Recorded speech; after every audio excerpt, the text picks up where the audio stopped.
نحمده ونستعينه ونؤمن به ونتوكل عليه ونعوذ بالله من شرور أنفسنا ومن سيئات أعمالنا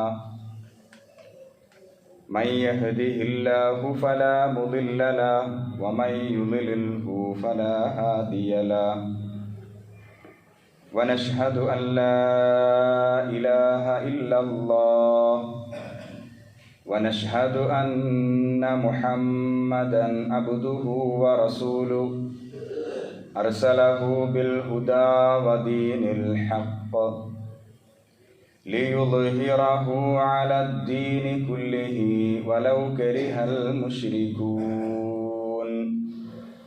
اللهم صل على محمد وعلى آل محمد كما صليت على إبراهيم وعلى آل إبراهيم وبارك على محمد وعلى آل محمد كما باركت على إبراهيم وعلى آل إبراهيم في العالمين إنك حميد مجيد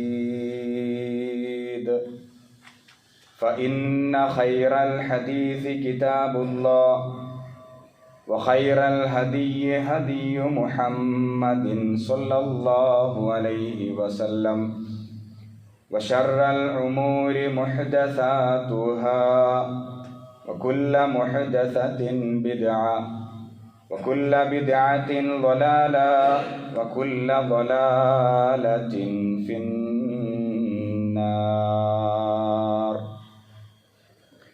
أيها الناس أوصيكم عباد الله وإياي أولا بتقوى الله وأقيموا الصلاة وآتوا الزكاة ولا تكونوا من المشركين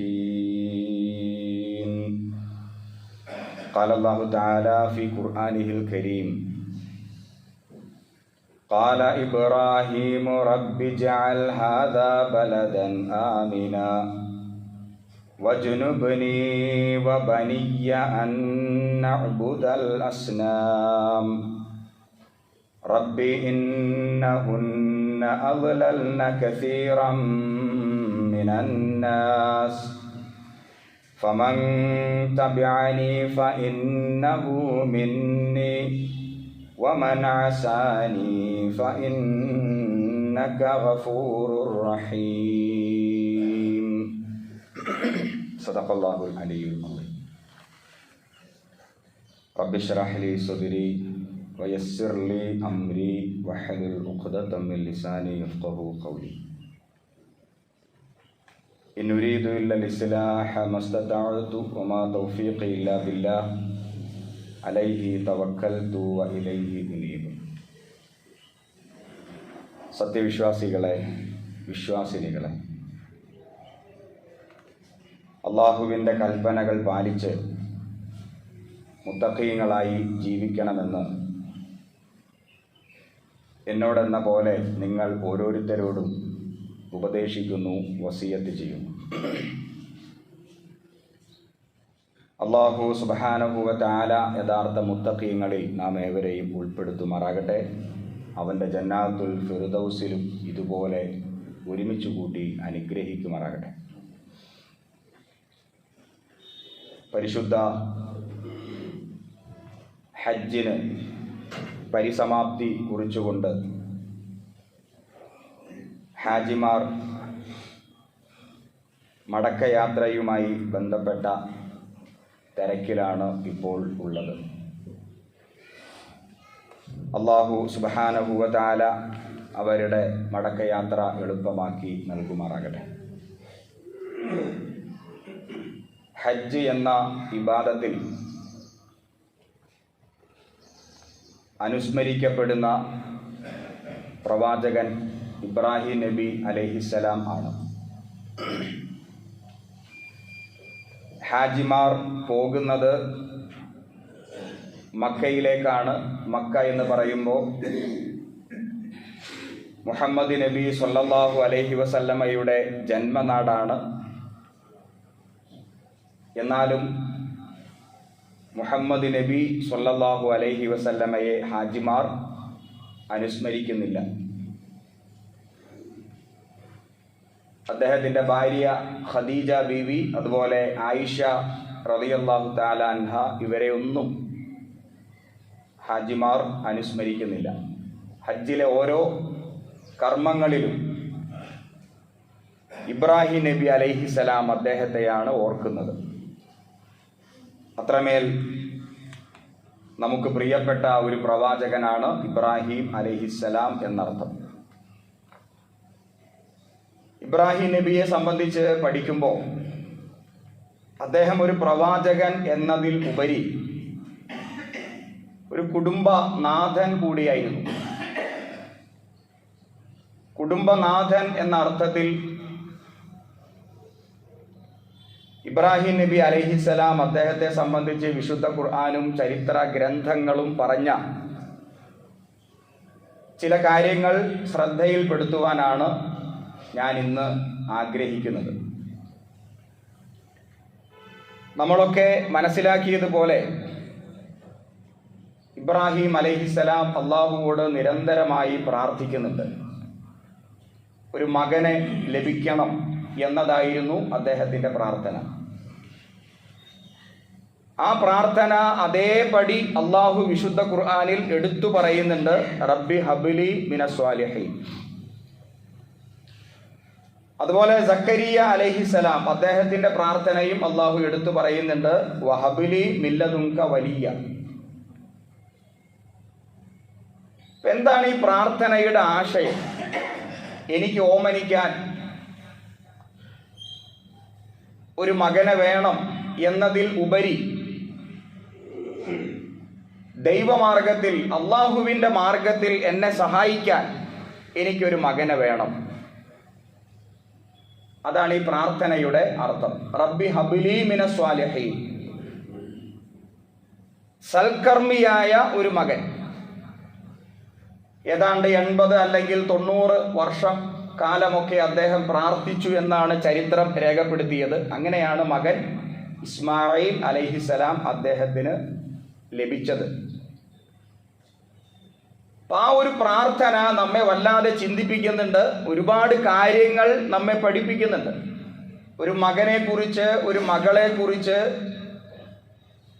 ആലോചിക്കുമ്പോൾ തന്നെ ഒരു സത്യവിശ്വാസിയുടെ മനസ്സിലേക്ക്, അവൻ്റെ ഹൃദയത്തിലേക്ക് ഇറങ്ങി വരേണ്ട ഏറ്റവും പ്രധാനപ്പെട്ട ആഗ്രഹം സ്വാലിഹായ അല്ലെങ്കിൽ സ്വാലിഹത്തായ, പടച്ചവന്റെ മാർഗത്തിൽ അള്ളാഹുവിൻ്റെ ദീനുമായി ബന്ധപ്പെട്ട് എന്നെ സഹായിക്കുന്ന, എന്നോട് സഹകരിക്കുന്ന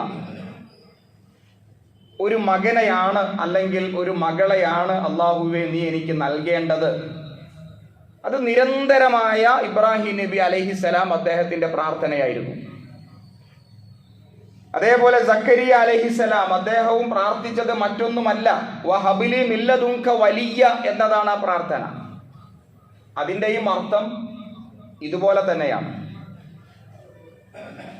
ഇനി ഇബ്രാഹിം നബി അലൈഹിസ്സലാം അദ്ദേഹത്തിന്റെ ആ ജീവചരിത്രത്തിൽ, അദ്ദേഹത്തിന്റെ ദാമ്പത്യവുമായി ബന്ധപ്പെട്ട ചരിത്രത്തെ എടുക്കുകയാണെങ്കിൽ, അള്ളാഹു സുബ്ഹാനഹു വ തആല പറഞ്ഞല്ലോ, ഹാജറ ബീവിയെ ഇന്ന് മക്ക, അതായത് കഅബ ഇരിക്കുന്ന പ്രദേശം, അവിടെ കൊണ്ടുപോയി താമസിപ്പിക്കണം എന്ന അള്ളാഹുവിൻ്റെ കൽപ്പന വരുന്നു.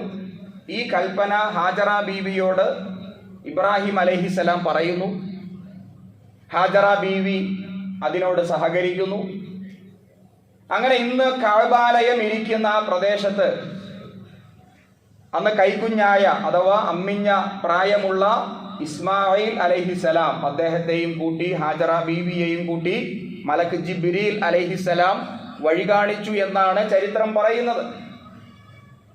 അവിടെ എത്തി ഒരു ചെറിയ വീട് അവർക്ക് നിർമ്മിച്ചു കൊടുത്ത് ആ വീട്ടിൽ അവരെ താമസിപ്പിക്കുന്നു. ഏതാണ്ട് 5000 വർഷങ്ങൾക്കപ്പുറമാണ് ഈ ചരിത്രം നടക്കുന്നത്. അന്ന് മക്ക എന്ന് പറയുന്നത് വിജനമായ മരുഭൂമിയാണ്. അവിടെ മനുഷ്യവാസമില്ല. കരിമ്പാറ കെട്ടുകളാണ് എവിടെയും, വിജനമായ മരുഭൂമിയാണ്. അവിടെ ഹാജറ ബീവിയെ താമസിപ്പിക്കുന്നു. കുറച്ച് വെള്ളം, കുറച്ച് കാരയ്ക്ക സമ്മാനിക്കുന്നു. ഇബ്രാഹിം അലൈഹിസലാം തിരിച്ച് ഇറാഖിലേക്ക് പുറപ്പെടുകയാണ്. അപ്പൊ ആ സന്ദർഭത്തിൽ ഹാജറ ബീവിയുടെ ചോദ്യമുണ്ട്, താങ്കൾ ഈ ചെയ്യുന്ന പ്രവർത്തനങ്ങളൊക്കെയും അള്ളാഹുവിന്റെ കൽപ്പന പ്രകാരമാണോ? അതിൽ ഇബ്രാഹിം നബിയുടെ മറുപടി, അതെ, അള്ളാഹുവിന്റെ കൽപ്പന പ്രകാരമാണ്, പടച്ചവന്റെ തീരുമാനമാണ്. അപ്പോ ഒരു കയ്യിൽ ഈ അമ്മിഞ്ഞ പ്രായമുള്ള ഇസ്മായിൽ അലൈഹിസലാം, ഹാജറ ബീവിയുടെ ഒരു കയ്യിൽ, മറ്റൊരു കയ്യിൽ കുറച്ച് വെള്ളവും അതിനോട് ചേർന്ന് കുറച്ച് ഈത്തപ്പഴത്തിന്റെ കാരക്കയുടെ 2 പാത്രങ്ങൾ പിടിച്ചു നിൽക്കുന്ന ഹാജറ ബീവി ആ മരുഭൂമിയിൽ ഒറ്റയ്ക്കാണ്. അവരെ സഹായിക്കാനായിട്ട് അവിടെ മറ്റാരും തന്നെ ഇല്ല. വിജനമായ മരുഭൂമിയിൽ ഹാജറ ബീവിയും ഈ കൈക്കുഞ്ഞും തനിച്ചാണ്. അള്ളാഹുവിൽ ഭരമേൽപ്പിച്ചുകൊണ്ട് ഇബ്രാഹിം അലൈഹിസലാം പുറപ്പെടുന്നു. അവിടെ ഹാജറ ബീവിക്ക് പരിഭവമില്ല. താങ്കൾ എന്നെ തനിച്ചാക്കി എവിടേക്കാണ് ഈ പോകുന്നത്? താങ്കൾ ഈ ചെയ്യുന്നത് ശരിയാണോ? അങ്ങനെ പരിഭവപ്പെട്ട് വാശി പിടിച്ച് ഒരു വർത്തമാനം ഹാജറ ബീവി അവിടെ പറയുന്നില്ല. അങ്ങനെ എങ്ങാനും ഹാജറ ബീവി പറഞ്ഞിരുന്നുവെങ്കിൽ ചരിത്രം മറ്റൊന്നായിട്ട് മാറ്റപ്പെടുമായിരുന്നു. മക്ക എന്ന നാഗരികത മറ്റൊരു ചരിത്രമായിട്ട് മാറിപ്പോകുമായിരുന്നു. അള്ളാഹുവിന്റെ കൽപ്പനയെ ശിരസാവഹിച്ചുകൊണ്ട് ഹാജറ ബീവി പറഞ്ഞ മറുപടി, താങ്കൾ പൊയ്ക്കൊള്ളുക, പടച്ചവന്റെ കൽപ്പനയാണെങ്കിൽ ഞങ്ങളെ ഓർത്ത് ഭയപ്പെടേണ്ടതില്ല, ഞങ്ങൾക്ക് അള്ളാഹുവിന്റെ സഹായം തീർച്ചയായിട്ടും ലഭിക്കും എന്ന ആശ്വാസം ലഭിക്കുന്ന വർത്തമാനമാണ് ഹാജറ ബീവി അവിടെ പറയുന്നത്. അപ്പോ അള്ളാഹുവിന്റെ മാർഗത്തിൽ തന്നോട് സഹകരിക്കുന്ന ഇണം, അള്ളാഹുവിന്റെ മാർഗത്തിൽ തന്നോട് സഹകരിക്കുന്ന മകൻ, അള്ളാഹുവിന്റെ ദീനി മാർഗത്തിൽ തന്നോട് സഹകരിക്കുന്ന ഇണം, ഇതാണ് ഇസ്ലാമിക ദാമ്പത്യം എന്ന് പറഞ്ഞാൽ. അങ്ങനെ ഇബ്രാഹിം നബി അലൈഹിസ്സലാം കുറച്ച് ദൂരെ എത്തിയപ്പോ, ഹാജറ ബീവി കാണാത്ത ഒരു മൺചെരുവിൽ എത്തിയപ്പോ ഇബ്രാഹിം നബി അലൈഹിസ്സലാം അള്ളാഹുവോട് വളരെ പ്രയാസപ്പെട്ട് സങ്കടത്തോടെ പ്രാർത്ഥിക്കുന്ന കുറെ പ്രാർത്ഥനകളുണ്ട്. അത് സൂറ ഇബ്രാഹിമിലെ 35-ാമത്തെ ആയത്ത് മുതൽ നമുക്ക് വായിച്ചു പഠിക്കാൻ സാധിക്കും. ആ പ്രാർത്ഥനയിൽ പ്രധാനപ്പെട്ട ചിലത് ഞാൻ നിങ്ങളെ കേൾപ്പിക്കാം. അദ്ദേഹം ഒരു മൺചെരുവിൽ മാറിയിരുന്ന് അള്ളാഹുവോട് സങ്കടപ്പെട്ട് നടത്തിയ പ്രാർത്ഥന, അതിൽ ഒന്നാമത്തെ പ്രാർത്ഥന ഇപ്രകാരമാണ്: വഇദ് ഖാല ഇബ്രാഹിം, ഇബ്രാഹിം പ്രാർത്ഥിച്ചു, റബ്ബി ഇജ്അൽ ഹാദാ ബലദൻ ആമിന, അള്ളാഹുവേ ഈ നാട്, അതായത് എൻ്റെ ഭാര്യയെയും എൻ്റെ കുഞ്ഞിനെയും ഞാൻ താമസിപ്പിച്ചിരിക്കുന്നു, ആ നാടിനെ നീ നിർഭയത്വമുള്ള, ശാന്തിയുള്ള, സമാധാനമുള്ള നാടാക്കി മാറ്റണമേ. മറ്റൊന്ന് വജുനുബിനി വ ബനിയ അൻ നഅബുദൽ അസ്നാം, അള്ളാഹുവേ നീ എന്നെയും എൻ്റെ മക്കളെയും വിഗ്രഹങ്ങളെ ആരാധിക്കുന്നതിനെ തൊട്ട് തടയണമേ. ഇത് ഇബ്രാഹിം നബിയുടെ വല്ലാത്തൊരാഗ്രഹമാണ്. കാരണം എൻ്റെ മകൻ വിഗ്രഹങ്ങളെ ആരാധിക്കുന്ന മുശ്രിക്കായിട്ട് മാറിപ്പോകാൻ പാടില്ല. ഒരു പിതാവിന്റെ ഏറ്റവും വലിയ ആഗ്രഹമാണ് തൻ്റെ മകൻ തൗഹീദിൽ ഉറച്ചു നിൽക്കണം. ഇബ്രാഹിം നബി അലൈഹിസ്സലാം ആകട്ടെ വിഗ്രഹങ്ങളെ കണ്ട് മടുത്ത ഒരു പ്രവാചകനാണ്. ഇബ്രാഹിം നബിയുടെ പിതാവാകട്ടെ ആസർ വിഗ്രഹങ്ങളെ നിർമ്മിച്ച് വിൽപ്പന നടത്തിയിരുന്ന മുഖ്യ പുരോഹിതനായിരുന്നു. വിഗ്രഹ ആരാധകനായ ആസറിന്റെ മകനായിട്ടാണ് ഇബ്രാഹിം നബി അലൈഹിസ്സലാം ജനിച്ചത്. അദ്ദേഹം ജനിച്ച നാട് ഇറാഖാണ്. ഇറാഖിലാകട്ടെ എവിടെ നോക്കിയാലും വിഗ്രഹങ്ങളായിരുന്നു. എന്തിനേയും അവർ ആരാധിച്ചിരുന്നു. നക്ഷത്രത്തെ, നക്ഷത്രങ്ങളെ, സൂര്യനെ, ചന്ദ്രനെ, വൃക്ഷങ്ങളെ, പാറകളെ, കല്ലുകളെ, പുഴകളെ, കുന്നുകളെ, ചെരുവുകളെ എന്നു വേണ്ട എന്തിനേയും ദൈവമായിട്ട് കണ്ട് ആരാധിച്ചു കൊണ്ടിരുന്ന ഒരു ജനസമൂഹത്തിൽ നിന്നാണ് ഇബ്രാഹിം നബി അലൈഹിസ്സലാം കടന്നു വരുന്നത്. അതുകൊണ്ട് തന്നെ വിഗ്രഹ ആരാധനയുടെ ആ പിഴച്ച സമ്പ്രദായത്തിന്റെ എല്ലാ അപകടങ്ങളും ഇബ്രാഹിം നബി അലൈഹിസ്സലാം അദ്ദേഹത്തിന് നല്ല ബോധ്യമുണ്ടായിരുന്നു. അതുകൊണ്ട് തന്നെ ഞാൻ തനിച്ചാക്കിയിട്ട് പോവുകയാണ് എൻ്റെ മകനെയും എൻ്റെ ഇണയെയും.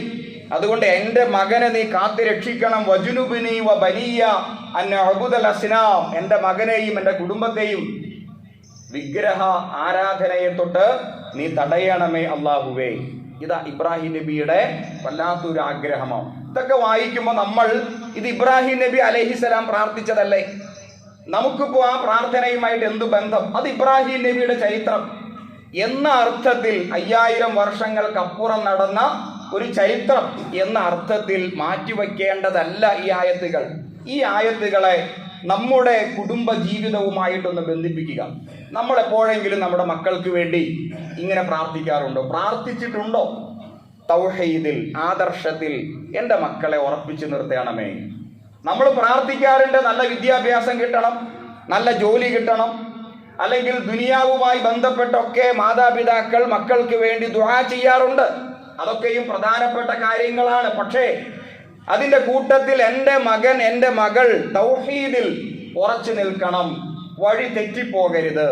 ഇത് പ്രധാനപ്പെട്ട ഒരു പ്രാർത്ഥനയായിട്ട് അള്ളാഹു എടുത്തു വയ്ക്കുമ്പോൾ നമ്മുടെ ദാമ്പത്യത്തിലേക്കാണ് ഈ പ്രാർത്ഥനകൾ കടന്നു വരേണ്ടത്. അതുകൊണ്ടാണ് അള്ളാഹു സുബ്ഹാനഹു വ തആല ഈ പ്രാർത്ഥന ഇവിടെ എടുത്തു പറയാനുള്ള കാരണവും. അതിനുശേഷം രണ്ടാമതായി അദ്ദേഹം നടത്തിയ ഒരു പ്രാർത്ഥനയുണ്ട്. റബ്ബന ഇന്നി അസ്കൻതു, ഞങ്ങളുടെ നാഥ, ഞാൻ എൻ്റെ മകനെ ഇവിടെ താമസിപ്പിച്ചിരിക്കുന്നു. മിൻ ദുർരിയത്തി, ഈ മരുഭൂമിയിൽ, ബി വാദിൻ ഗൈറ ദി സറഇൻ, ഇവിടെ കൃഷിയൊന്നുമില്ല, കൃഷിയില്ലാത്ത ഈ വിജനമായ മരുഭൂമിയിൽ എൻ്റെ മക്കളെ ഞാൻ താമസിപ്പിച്ചിരിക്കുന്നു.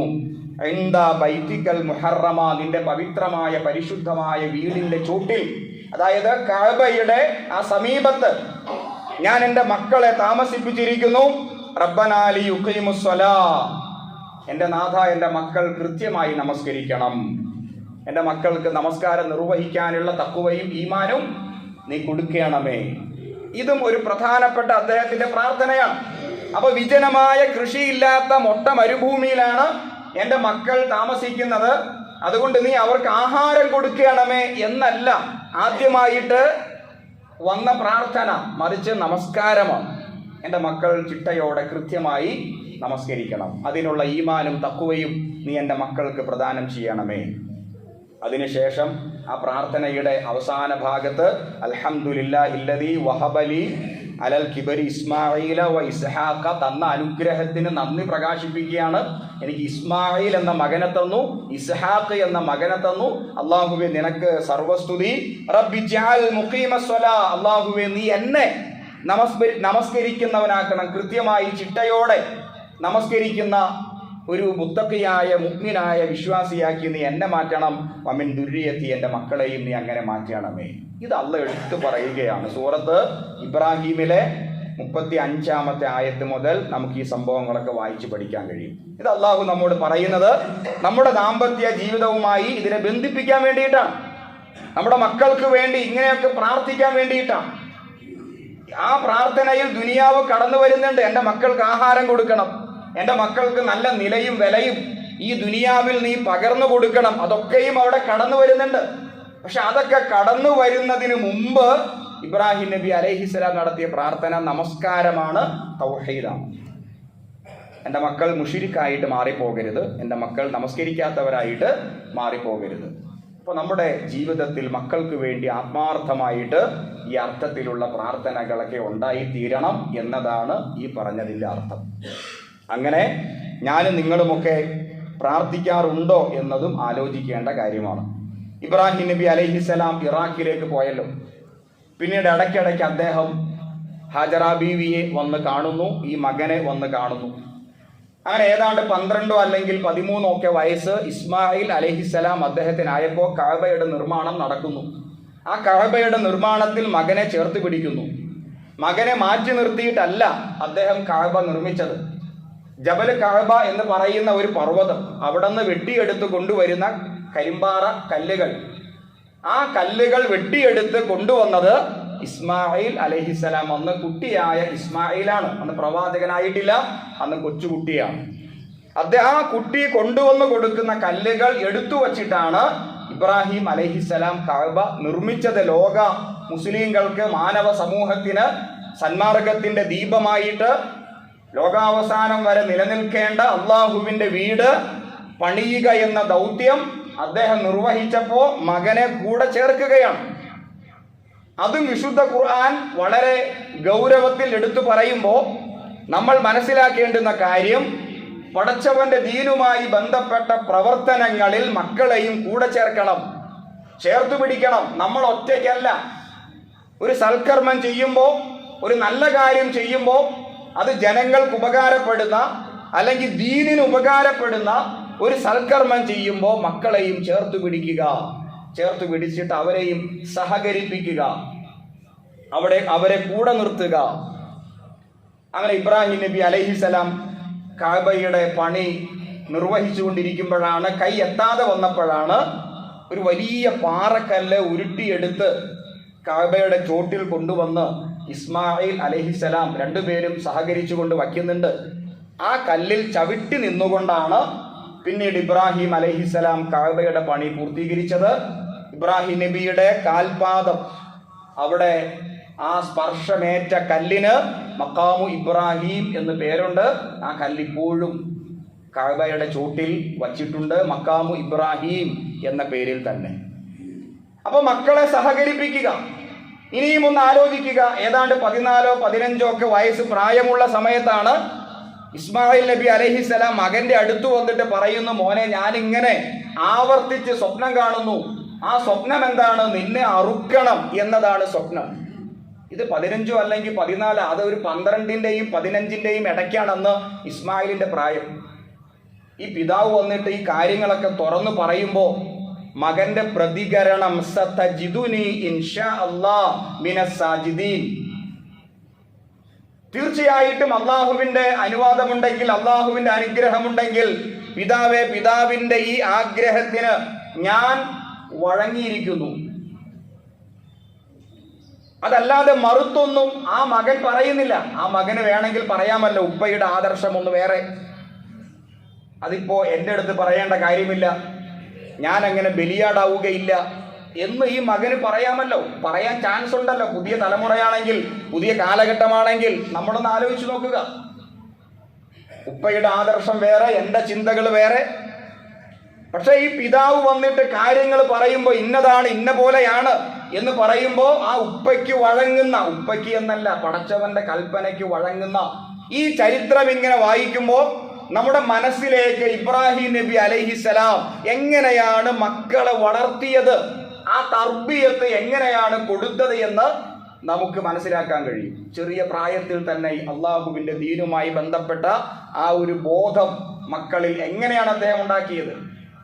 അല്ലെങ്കിൽ 15 വയസ്സിൽ താഴെയുള്ള ഒരു കുട്ടി ഇങ്ങനെ ഉത്തരം കൊടുക്കുമോ? ഞാൻ റെഡിയാണ്, താങ്കൾക്ക് എൻ്റെ കഴുത്തിൽ കത്തിവെക്കാം, ഇത് പടച്ചവന്റെ കൽപ്പനയാണെങ്കിൽ ഞാൻ റെഡിയാണ്. മിനാ താഴ്വരയിൽ ആ പാറക്കെട്ടിൽ ഇബ്രാഹിം നബി അലൈഹിസ്സലാം ആ മകനെ കമഴ്ത്തി കിടത്തിയപ്പോഴും കുട്ടി പ്രതികരിക്കുന്നില്ല, അനുസരിച്ച് കിടക്കുന്നു. അപ്പൊ ആ ഇബ്രാഹീമിന്റെ കുടുംബം അവിടെ ഹാജറ ബീവിയോട് വന്ന കാര്യം പറയുന്നുണ്ട്. അദ്ദേഹം ഇങ്ങനെ അറുക്കാനായിട്ട് പടച്ചവന്റെ കൽപ്പന വരുന്നു, ഇഷ്ടപ്പെട്ടതെന്തും അള്ളാഹുവിന്റെ മാർഗത്തിൽ ത്യജിക്കണം, ഇല്ലാതെ പടച്ചവന്റെ തൃപ്തി നമുക്ക് ലഭിക്കുകയില്ല. ഹാജറ ബീവിയാണ് ഇസ്മായിലിന്റെ ഉമ്മ. ആ ഉമ്മയോട് വന്ന് കാര്യങ്ങളൊക്കെ അവതരിപ്പിക്കുന്നുണ്ട്. എല്ലാം കേട്ട ഹാജറ ബീവിയുടെ മറുപടി എന്താ? നമുക്ക് നമ്മുടെ മകനെ ബലിയെറുക്കാം, അള്ളാഹുവിന്റെ കൽപ്പന അങ്ങനെയാണെങ്കിൽ. ഉമ്മ എന്ന അർത്ഥത്തിൽ ആ കുട്ടിയെ അങ്ങനെ ബലിയെറുക്കാനൊന്നും കഴിയില്ല, സാധ്യമല്ല എന്ന മറ്റൊരു തലത്തിൽ നിന്നുകൊണ്ട് ഹാജറ ബീവി അവിടെ സംസാരിക്കുന്നില്ല. ഇതാണ് ഇബ്രാഹിമി കുടുംബം. അള്ളാഹുവിന്റെ കൽപ്പനയ്ക്ക് 1-ാം സ്ഥാനം കൊടുത്ത്, അള്ളാഹുവിന്റെ ഇഷ്ടങ്ങൾക്ക് 1-ാം സ്ഥാനം കൊടുത്ത്, തങ്ങളുടെ താല്പര്യങ്ങളെ ബലിയെറുക്കാൻ തയ്യാറായി, സന്നദ്ധരായി, ഒരു യഥാർത്ഥ ആദർശ കുടുംബത്തിന്റെ മാതൃകയായി നമ്മുടെ മുമ്പിൽ പ്രകാശിച്ച് നിൽക്കുകയാണ് ഇബ്രാഹിം നബി അലൈഹിസ്സലാം അദ്ദേഹത്തിന്റെ കുടുംബം. ഇങ്ങനെയുള്ള കുടുംബമാണ് നിങ്ങൾക്കും ഉണ്ടായിത്തീരേണ്ടത്. ഞാൻ ആദ്യം പറഞ്ഞ പോലെ ആദർശമാർഗത്തിൽ ഭർത്താവിനെ സഹായിക്കുന്ന ഭാര്യ, ഭാര്യയെ സഹായിക്കുന്ന ഭർത്താവ്, മാതാപിതാക്കളുമായി സഹകരിക്കുന്ന മക്കൾ, എത്ര സന്തോഷകരമായ ഒരു ദാമ്പത്യ ജീവിതമായിരിക്കും അവർക്കുണ്ടായിരുന്നത്. ഇനി ഇബ്രാഹിം നബി അലൈഹിസ്സലാം ഇറാഖിലേക്ക് പോയി. പിന്നീട് അദ്ദേഹം പല സന്ദർഭങ്ങളിലായിട്ട് ഭാര്യയെയും മക്കളെയും കാണുവാൻ വേണ്ടി വരുന്നുണ്ട്. അതിൻ്റെ ഇടയിലാണ് ഹാജറ ബീവിയുടെ മരണം നടന്നത്. ഹാജറ ബീവി മരണപ്പെട്ടപ്പോൾ ഹാജറ ബീവിയെ കാണുവാനായിട്ട് ഇബ്രാഹിം നബി അലൈഹിസ്സലാം അദ്ദേഹത്തിന് കഴിഞ്ഞില്ല. അദ്ദേഹം യാത്രയിലായിരുന്നു. അദ്ദേഹം മനുഷ്യർക്കിടയിലേക്ക് ഇറങ്ങിച്ചെന്ന് അള്ളാഹുവിന്റെ ദീനിന്റെ പ്രബോധനം നിർവഹിച്ചു കൊണ്ടിരിക്കുകയായിരുന്നു. അതുകൊണ്ട് തന്നെ ഹാജറ ബീവിയെ കാണുവാൻ, ആ മയ്യത്ത് കാണുവാൻ, ഹാജറ ബീവിക്ക് വേണ്ടി അവസാനമായി പ്രാർത്ഥിക്കുവാൻ ഇബ്രാഹിം നബി അലൈഹിസ്സലാം അദ്ദേഹത്തിന് പറ്റിയില്ല. അദ്ദേഹം അള്ളാഹുവിന്റെ ദീനി മാർഗത്തിലായിരുന്നു. ഇന്നത്തെ പോലെ യാത്രാ സൗകര്യങ്ങൾ അന്നില്ല, പെട്ടെന്ന് എത്താൻ കഴിയില്ല. അതിന്റെ ഇടയിലാണ് ഇസ്മായിൽ മകന്റെ വിവാഹം നടക്കുന്നത്. ആ വിവാഹത്തിൽ പങ്കെടുക്കാനും ഇബ്രാഹിം നബി അലൈഹിസ്സലാം അദ്ദേഹത്തിന് പറ്റിയിട്ടില്ല. അദ്ദേഹം അള്ളാഹുവിന്റെ ദീനുമായി ബന്ധപ്പെട്ട പ്രവർത്തനങ്ങളിൽ വ്യാപൃതനായിരുന്നു. മക്ക, ഇറാഖ്, സിറിയ, ഈജിപ്ത്, ഫലസ്തീൻ, അവിടെയെല്ലാം വ്യാപിച്ചു കിടക്കുന്ന മനുഷ്യർക്കിടയിലേക്ക് ഇറങ്ങിച്ചെന്ന് അള്ളാഹുവിന്റെ ആ ദീനിന്റെ വെളിച്ചം എത്തിച്ചു കൊടുക്കുന്ന തിരക്കിലായിരുന്നു അദ്ദേഹം. അപ്പൊ അദ്ദേഹം ഒന്നാം സ്ഥാനം കൽപ്പിച്ചത് അള്ളാഹുവിന്റെ ദീനിനാണ്. പക്ഷെ നമ്മളാണെങ്കിലോ ഈ ചരിത്രത്തെ എടുത്തു വച്ച് നമ്മുടെ ഒരു കുടുംബ ജീവിതം അവിടേക്ക് വരിക, നമ്മളാണെങ്കിൽ ഒന്നാം സ്ഥാനം അള്ളാഹുവിന്റെ ദീനും മറ്റു കാര്യങ്ങളൊക്കെ രണ്ടാം സ്ഥാനത്തേക്ക് മാറ്റിവെച്ചിട്ട് ഒന്നാം സ്ഥാനം നമുക്ക് ആഗ്രഹമുള്ള, നമുക്ക് പ്രിയപ്പെട്ട കുറച്ച് കാര്യങ്ങൾ, അവിടെയാണ് നമ്മൾ ഒന്നാം സ്ഥാനം കൊടുക്കുക. ഇബ്രാഹിം നബി അലൈഹിസ്സലാം മകന്റെ വിവാഹം അറിഞ്ഞ് മകൻ കല്യാണം കഴിച്ചു. ആ മകന്റെ ഭാര്യയെ ഒന്ന് കാണണം. അതിനുവേണ്ടി ഇബ്രാഹിം നബി അലൈഹിസ്സലാം ഇറാഖിൽ നിന്ന് മക്കയിലേക്ക് വരുന്നുണ്ട്. ഇസ്മായിലിന്റെ വീട്ടിലേക്ക് പ്രവേശിക്കുന്നുണ്ട്. അപ്പൊ ഇസ്മായിൽ അവിടെ ഇല്ല, എവിടെയോ പുറത്തു പോയിരിക്കുന്നു. ഈ വന്നിരിക്കുന്ന വ്യക്തി ആരാണെന്ന് ഇസ്മായിലിന്റെ ഭാര്യയ്ക്ക് മനസ്സിലായിട്ടില്ല. ഇത് ഇബ്രാഹിമാണ്, ഇത് ഇസ്മായിലിന്റെ ഉപ്പയാണെന്ന് ഇസ്മായിലിന്റെ ഭാര്യയ്ക്ക് മനസ്സിലായിട്ടില്ല. ഏതോ ഒരു യാത്രക്കാരൻ വന്നു, പ്രായമുള്ള ഒരു മനുഷ്യൻ. ആ വന്ന മനുഷ്യനെ സൽക്കരിച്ചു. ഇബ്രാഹിം അലൈഹിസ്സലാം ചോദിക്കുന്നുണ്ട്, നിന്റെ ഭർത്താവായ ഇസ്മായിൽ എങ്ങനെയുണ്ട്, ആളെങ്ങനെയാണ്, നിങ്ങളുടെ ദാമ്പത്യമൊക്കെ എങ്ങനെയാണ് എന്ന് അന്വേഷിക്കുന്നുണ്ട്. ആ സന്ദർഭത്തിൽ കിട്ടിയ മറുപടി വളരെ മോശമായിട്ടായിരുന്നു. ഇസ്മായിലിന്റെ ഭാര്യ കൊടുത്ത മറുപടി ഇബ്രാഹിം നബിക്ക് തൃപ്തിയായില്ല. ഇബ്രാഹിം അലൈഹിസ്സലാം മനസ്സിലാക്കുന്നു, എൻ്റെ മകന് പറ്റിയ ഒരു ഭാര്യയല്ല. കാരണം മകന്റെ ദീനുമായി ബന്ധപ്പെട്ട് ദീനി മാർഗത്തിൽ എൻ്റെ മകനെ സഹായിക്കാനുള്ള ഒരു പ്രവണത ഞാൻ ഇവരിൽ കാണുന്നില്ല. കുറ്റങ്ങളും കുറവുകളുമാണ് പറയുന്നത്. ഒരു സംതൃപ്തകരമായ ദാമ്പത്യം എൻ്റെ മകന് കിട്ടുകയില്ല എന്ന് ഇബ്രാഹിം നബി അലൈഹിസ്സലാം മനസ്സിലാക്കിയപ്പോ ഇബ്രാഹിം നബി അലൈഹിസ്സലാം തിരിച്ചു പോകുന്ന സമയത്ത് ഈ മകളോട് പറഞ്ഞു, മകളെ, ഇങ്ങനെ ഒരാൾ വന്നിരുന്നു എന്ന് പറയണം. കൂട്ടത്തിൽ വീടിന്റെ ഉമ്മറപ്പടി മോശമാണ്, അതൊന്ന് മാറ്റിവെക്കണം എന്നും നിന്റെ ഭർത്താവിനോട് നീ പറയണം. ഇസ്മായിൽ അലൈഹിസ്സലാം തിരിച്ചു വന്നപ്പോ ഈ കാര്യങ്ങളൊക്കെ ഭാര്യ അവതരിപ്പിക്കുകയാണ്. ഇസ്മായിൽ അലൈഹിസ്സലാം അദ്ദേഹത്തിന് മനസ്സിലായി, വന്നത് എൻ്റെ ഉപ്പയാണ്, പറഞ്ഞ കാര്യം നിന്നെ ഒഴിവാക്കണമെന്നാണ്. അവിടെ വിവാഹമോചനം നടക്കുന്നുണ്ട്. അപ്പൊ തൻ്റെ മകന്റെ ഭാര്യ ഏത് രൂപത്തിലായിരിക്കണം? ആദർശബോധമുള്ള ഒരു പെണ്ണ്, ഭൗതിക പൂജയുമായി ബന്ധപ്പെട്ട് സുഖലോലുപത ആഗ്രഹിക്കുന്ന ഒരു പെണ്ണല്ല, മറിച്ച് അള്ളാഹുവിന്റെ ദീൻ. കാരണം ഇബ്രാഹിം നബി അലൈഹിസ്സലാം ഒന്നാം സ്ഥാനം കൊടുത്തത് അള്ളാഹുവിന്റെ ദീനിനാണ്. ഹാജറ ബീവി ഒന്നാം സ്ഥാനം കൊടുത്തത് അള്ളാഹുവിന്റെ ദീനിനാണ്. മകൻ ഇസ്മായിൽ ചെറുപ്പം തൊട്ടേ ഒന്നാം സ്ഥാനം കൊടുത്തത് അള്ളാഹുവിന്റെ ദീനിനാണ്. ഇങ്ങനെയുള്ള ഇസ്മായിലിന്, അള്ളാഹുവിന്റെ ദീനിന് ഒന്നാം സ്ഥാനം കൊടുക്കാത്ത ഒരു പെണ്ണ് ഇണയായിട്ട് വരിക എന്നത് അവരുടെ ദാമ്പത്യത്തിൽ പൊരുത്തക്കേടുകൾ സൃഷ്ടിച്ചേക്കാം. അങ്ങനെ ഇസ്മായിൽ അലൈഹിസ്സലാം വിവാഹമോചനം നടത്തുന്നുണ്ട്. അവിടെയും ഇബ്രാഹിമിന്റെ ഇടപെടൽ നമുക്ക് വായിച്ചെടുക്കാൻ കഴിയും. ഇബ്രാഹിം നബി അലൈഹിസ്സലാം അള്ളാഹുവിന്റെ ഖലീലായ ഒരു പ്രവാചകനാണ്, അള്ളാഹ്ക്ക് പ്രിയപ്പെട്ടവനായ ഒരു പ്രവാചകൻ. അള്ളാഹ് തെരഞ്ഞെടുത്തു അദ്ദേഹത്തെ എൻ്റെ ആത്മമിത്രം എന്ന് പറഞ്ഞിട്ട്. ഇങ്ങനെ ആത്മമിത്രമായിട്ട് തെരഞ്ഞെടുക്കാൻ കാരണമുണ്ട്. അള്ളാഹു ഇബ്രാഹിം നബിയിൽ നടത്തിയ പരീക്ഷണങ്ങൾ എല്ലാത്തിലും ഇബ്രാഹിം വിജയിക്കുന്നു.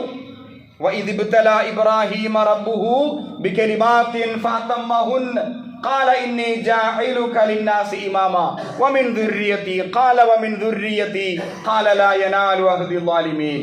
ഇബ്രാഹിം നബി അലൈഹിസ്സലാമിനെ അള്ളാഹ് പരീക്ഷിക്കുന്നു. അള്ളാഹുവിന്റെ പരീക്ഷണങ്ങളിൽ അദ്ദേഹം വിജയിക്കുന്നു. എല്ലാം ജയിച്ചു കഴിഞ്ഞപ്പോൾ നീ മനുഷ്യർക്ക് നേതാവാണ്, ഞാൻ നിന്നെ ഉന്നതമായ സ്ഥാനം നൽകി അനുഗ്രഹിക്കുന്നു ഇബ്രാഹിമേ എന്നല്ല പറയുന്നുണ്ട്. അപ്പൊ ഇബ്രാഹിം നബിക്ക് മക്കളോട് വല്ലാത്ത സ്നേഹമാണ്. അള്ളാഹു എന്തെങ്കിലും സമ്മാനം കൊടുത്താൽ ഉടനെ പറയും എൻ്റെ മക്കൾക്കും വേണം. അത്രത്തോളം കുടുംബവുമായിട്ട് ആത്മബന്ധമുണ്ടായിരുന്ന ഒരു പ്രവാചകനായിരുന്നു ഇബ്രാഹിം അലൈഹിസ്സലാം. അള്ളാഹു മനുഷ്യർക്ക് നേതാവാക്കി മാറ്റിയപ്പോൾ ഇബ്രാഹിം നബി അലൈഹിസ്സലാം അള്ളാഹുവോട് പറയുന്നു, എൻ്റെ മക്കൾക്കും കൊടുക്കണം.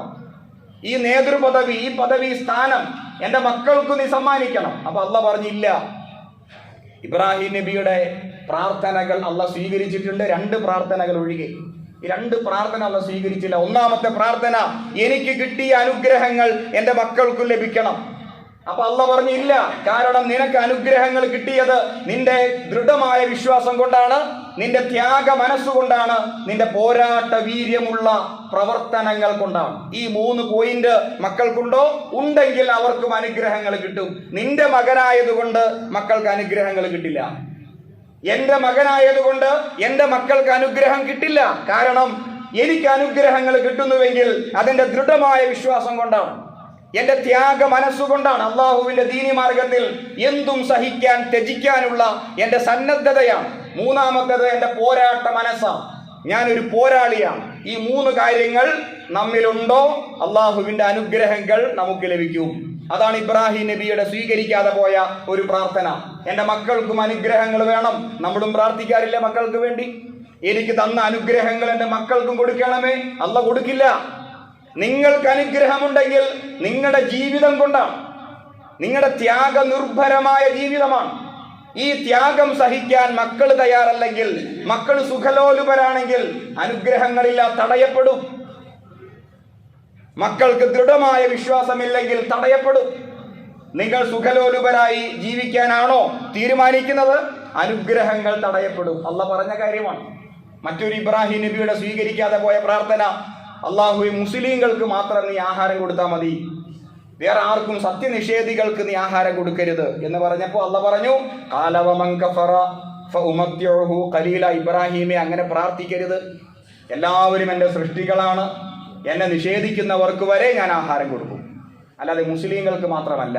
അപ്പൊ ഇബ്രാഹിം നബി അലൈഹിസ്സലാം അദ്ദേഹത്തിന്റെ സ്വീകരിക്കപ്പെടാതെ പോയ 2 പ്രാർത്ഥനകൾ. ഒന്ന്, മക്കൾക്ക് വേണ്ടി നടത്തിയ എല്ലാ അനുഗ്രഹങ്ങൾ എനിക്ക് കിട്ടിയ പോലെ എൻ്റെ മക്കൾക്കും ഇല്ല. 2, മുസ്ലിങ്ങൾക്ക് മാത്രം ആഹാരം കൊടുത്താൽ മതിയില്ല, എല്ലാവർക്കും ഞാൻ ആഹാരം കൊടുക്കും. അപ്പൊ ഇബ്രാഹിം നബി അലൈഹിസ്സലാം നമ്മെ പഠിപ്പിക്കുന്ന വലിയൊരു പാഠം 3 പോയിന്റിൽ അത് ചുരുക്കാം. ദൃഢവിശ്വാസം നമുക്കുണ്ടോ? 1. രണ്ടാമതായി ത്യാഗ മനസ്സുണ്ടോ? 3-മതായി ഒരു പോരാളി നമ്മിൽ ഒളിഞ്ഞു കിടപ്പുണ്ടോ? ഇത് അള്ളാഹുവിന്റെ ദീനിന് വേണ്ടി ത്യജിക്കാൻ നമ്മളൊക്കെയും സന്നദ്ധരാണോ? ഉണ്ടെങ്കിൽ നമ്മളും അള്ളാഹ്ക്ക് പ്രിയപ്പെട്ടവരായി മാറും തീർച്ചയാണ്. ഇബ്രാഹിം നബി അലൈഹിസ്സലാം മരണക്കിടക്കയിലാണ്, മരിക്കാൻ കിടക്കുകയാണ്. ആ സമയത്ത് അദ്ദേഹത്തിന് 2 മക്കൾ, ഒന്ന് ഇസ്മായിൽ, ഒന്ന് ഇസ്ഹാഖ്. 2-മത്തെ മകനും പ്രവാചകനായി. 2-മത്തെ മകൻ പ്രവാചകനായത് ഫലസ്തീൻ, ജോർദൻ അവിടെയാണ്. ഫലസ്തീൻ ആ ഒരു പ്രദേശത്താണ്. 1-മത്തെ മകൻ മക്കയിലാണ് പ്രവാചകൻ, 2-മത്തെ മകൻ ഫലസ്തീൻ അവിടെയാണ്. ഈ 2 മക്കളും സമീപത്തുണ്ട്. ആ സന്ദർഭത്തിൽ ഇബ്രാഹിം നബി അലൈഹിസ്സലാം 2 മക്കളെയും അടുത്തേക്ക് വിളിക്കുകയാണ്. ആ 2 മക്കളോടും ചോദിക്കുന്നുണ്ട്, ഇതാ ഞാൻ മരിക്കാൻ പോകുന്നു, ഈ ഉപ്പയുടെ കൈവശം നിങ്ങൾക്ക് തരാനായിട്ട് സമ്പത്തൊന്നുമില്ല. നമ്മളാണെങ്കിൽ സാധാരണ പറയും, എൻ്റെ 2 ഏക്കർ ഭൂമി അവിടെയുണ്ട്, മറ്റെൻ്റെ സാമ്പത്തികമായ സ്രോതസ്സുകളൊക്കെ അവിടെ കിടപ്പുണ്ട്, പകുതി നിനക്ക് പകുതി അവന്, അല്ലെങ്കിൽ പകുതി അവൾക്ക്. ആ സമ്പത്തുമായി ബന്ധപ്പെട്ട ചർച്ചയായിരിക്കും അവിടെ നടക്കുക. വവസ്സാ ബിഹാ ഇബ്രാഹിം ബനീഹി വയഅഖൂബു യാ ബനിയ ഇന്നല്ലാഹ ഇസ്തഫാ ലക്കുമുദ്ദീന ഫലാ തമൂതുന്ന ഇല്ലാ വഅൻതും മുസ്ലിമൂൻ. എപ്പോഴും ഖുതുബയിലൊക്കെ പറയുന്ന ഒരു കാര്യമാണ്.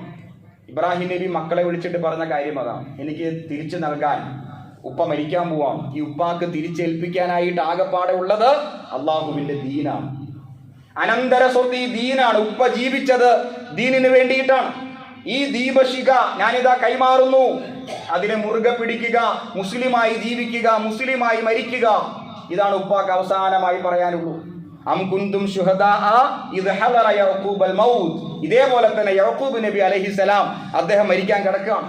അദ്ദേഹത്തിന് 12 മക്കളുണ്ടായിരുന്നു. ഈ 12 മക്കളും ചുറ്റും നിപ്പുണ്ട്. ഈ 12 മക്കളോടായിട്ട് യഅഖൂബ് നബി അലൈഹിസ്സലാം ചോദിക്കുന്ന ഒരു ചോദ്യമുണ്ട്. ഞാൻ മരിക്കാൻ പോകുന്നു, മാ തഅബുദൂന മിൻ ബഅദി, എന്റെ കാലശേഷം നിങ്ങൾ ആർക്ക് ഇബാദത്ത് ചെയ്യും? എനിക്കത് അറിയണം, അത് അറിഞ്ഞിട്ട് മരിക്കണം. ഈ 12 മക്കളും ഒരേ സ്വരത്തിൽ പറഞ്ഞു, നഅബുദു ഇലാഹക വ ഇലാഹ ആബായിക ഇബ്രാഹീമ വ ഇസ്മാഈല വ ഇസ്ഹാഖ ഇലാഹൻ വാഹിദ വ നഹ്നു ലഹു മുസ്ലിമൂൻ. ഉപ്പ ഒന്നുകൊണ്ട് പേടിക്കണ്ട. ഉപ്പ പഠിപ്പിച്ച റബ്ബ്, ഏകനായ പടച്ചവൻ, ഇബ്രാഹീമിന്റെ റബ്ബ്, ഇസ്ഹാഖിന്റെ റബ്ബ്, ആ റബ്ബ് ഏകനായ ഇലാഹൻ വാഹിദ, ആ ഏകനായ റബ്ബിന് ഞങ്ങൾ ഇബാദത്ത് ചെയ്യും. ഉപ്പ സന്തോഷത്തോടെ മരിക്കുക.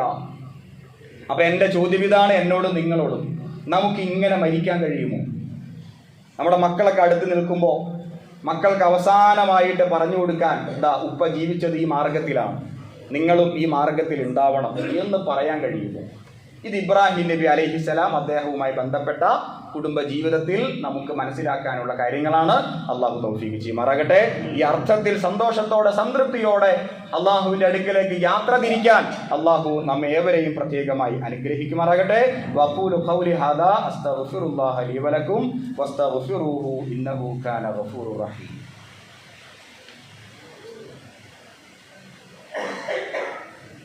അൽഹംദുലില്ലാഹ് നഹ്മദുഹു വനസ്തഈനുഹു വനുഅ്മിനു ബിഹി വനതവക്കലു അലൈഹി വനഊദു ബില്ലാഹി മിൻ ശുറൂരി അൻഫുസിനാ വമിൻ സയ്യിആതി അഅമാലിനാ. അല്ലാഹുമ്മ സ്വല്ലി അലാ മുഹമ്മദിൻ വഅലാ ആലി മുഹമ്മദ് കമാ സ്വല്ലൈത വബാറക്ത അലാ ഇബ്രാഹീം വഅലാ ആലി ഇബ്രാഹീം ഫിൽ ആലമീന ഇന്നക ഹമീദും മജീദ്. വിശ്വാസികളെ, വിശ്വാസിനികളെ, അല്ലാഹുവിൻ്റെ കൽപ്പന പ്രകാരം മുത്തഖീങ്ങളായി മുഅ്മിനീങ്ങളായി ജീവിക്കണമെന്ന് എന്നോടെന്ന പോലെ നിങ്ങൾ ഓരോരുത്തരോടും ഒരിക്കൽ കൂടി ഉപദേശിക്കുകയാണ്, വസിയത്ത് ചെയ്യുകയാണ്. അല്ലാഹു സുബ്ഹാനഹു വ തആല യഥാർത്ഥ മുത്തഖീങ്ങളിൽ നാം ഏവരെയും ഉൾപ്പെടുത്തുമാറാകട്ടെ. നമ്മുടെ രാജ്യം കണ്ട ഏറ്റവും വലിയൊരു വിമാന അപകടത്തിൽ നമ്മളാകെ ഞെട്ടിയിരിക്കുകയാണ്. അല്ലാഹു സുബ്ഹാനഹു വ തആല അപകടത്തിൽപ്പെട്ട് മരണപ്പെട്ടു പോയ അവരുടെ കുടുംബത്തെ അള്ളാഹു അവർക്ക് ആശ്വാസം പ്രദാനം ചെയ്യുമാറാകട്ടെ. എല്ലാവിധ അപകടങ്ങളെ തൊട്ടും ആപത്തുകളെ തൊട്ടും പെട്ടെന്നുള്ള മരണം ഇതിനെ തൊട്ടെല്ലാം അള്ളാഹു നാം ഏവരെയും കാത്തുരക്ഷിക്കുമാറാകട്ടെ. അള്ളാഹു നമ്മുടെ ദാമ്പത്യ കുടുംബ ജീവിതം കൺകുളിർമയുള്ള സന്തോഷ നിറഞ്ഞ ഒരു ദാമ്പത്യ കുടുംബ ജീവിതം അള്ളാഹു നമുക്ക് പ്രദാനം ചെയ്യുമാറാകട്ടെ. നമ്മുടെ മക്കളെ അള്ളാഹു പ്രത്യേകമായി അനുഗ്രഹിക്കുമാറാകട്ടെ. അള്ളാഹു സുബ്ഹാനഹു വ തആല വഴിപഴപ്പിക്കുന്ന എല്ലാ പൈശാചിക ശക്തികളെ തൊട്ടും അള്ളാഹു അവരെ കാത്തുരക്ഷിക്കുമാറാകട്ടെ. മദ്യത്തിൻ്റെയും മയക്കുമരുന്നുകളുടെയും അങ്ങനെ എല്ലാ തരം ഉപദ്രവങ്ങളെ തൊട്ടും അള്ളാഹു നമ്മുടെ പുതിയ തലമുറയെ കാത്തുരക്ഷിക്കുമാറാകട്ടെ. അള്ളാഹു സുബ്ഹാനഹു വ തആല സംതൃപ്തകരമായ സന്തോഷകരമായ ഒരു ദാമ്പത്യ കുടുംബ ജീവിതം നമുക്ക് ഏവർക്കും പ്രദാനം ചെയ്യുമാറാകട്ടെ. ആദർശത്തെ തൗഹീദിനെ നട്ട് നനച്ച് വളർത്തുവാൻ നമ്മുടെ കുടുംബത്തിൽ, നമ്മുടെ ദാമ്പത്യ ജീവിതത്തിൽ അങ്ങനെയുള്ള നല്ല മക്കളെ നിർമ്മിച്ചെടുക്കാനുള്ള ഈമാനും തഖ്വയും അള്ളാഹു നമുക്ക് ഏവർക്കും പ്രദാനം ചെയ്യുമാറാകട്ടെ.